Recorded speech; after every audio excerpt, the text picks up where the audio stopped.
Maayong buntag sa inyong tanan. Mga kababayan ko, ako si Daniel Romina, member ng LGBT community.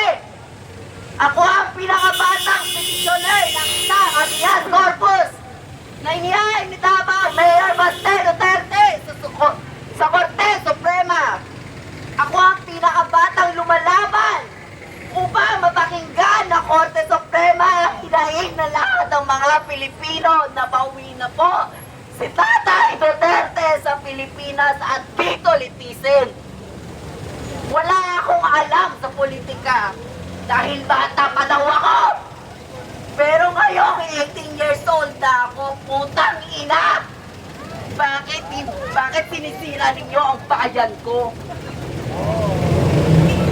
Mga politiko! Bakit sinisira ninyo ang sarili ninyo mga tahanan ng bansang Pilipinas?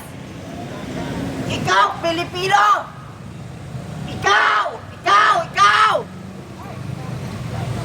Bakit hinayaan nyo nang ginagago ka na ng gobyerno pero nandyan ka pa rin sa bahay mo? Lumabas kayo! Sumama kayo sa amin upang ipagtanggol ang Pilipinas. Hindi tayo akyat ng bundok. Hindi tayo magpapaka-NPA. Lalaban tayo para ipaglaban ang Pilipinas at karapatan nating bawat Pilipino na magsalita. Nawakasan na po ang korupsyon!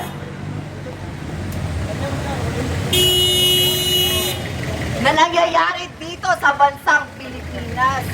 Hindi tayo nandito para makipaglaro sa kanila. Nandito tayo para lumaban gamit ang ating boses. Naway wakasan na ang maling gawain ng mga politiko. Wakasan na ang korupsyon. Pauwi na si Tatay Duterte sa Pilipinas. Kapwa ko kabataan, gumising na kayo. Ipaglaban naman natin ang Pilipinas. Ang pinakamamahal nating Pilipinas.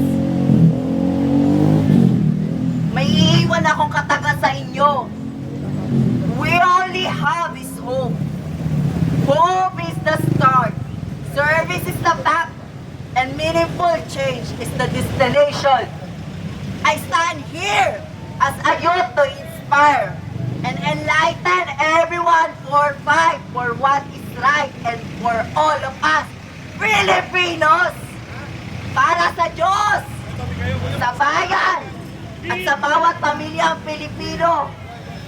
Mabuhay ang Pilipinas! Duterte pa rin! Duterte! Duterte! Duterte! Pumapayag ba kayo na ginaganito na po tayo ng mga gobyerno, mga politiko? Hindi tayo papayag! Lalaban tayo hanggang dulo! Mabuhay! Maraming salamat po! Ako po isang senior kasamahan ng volunteer.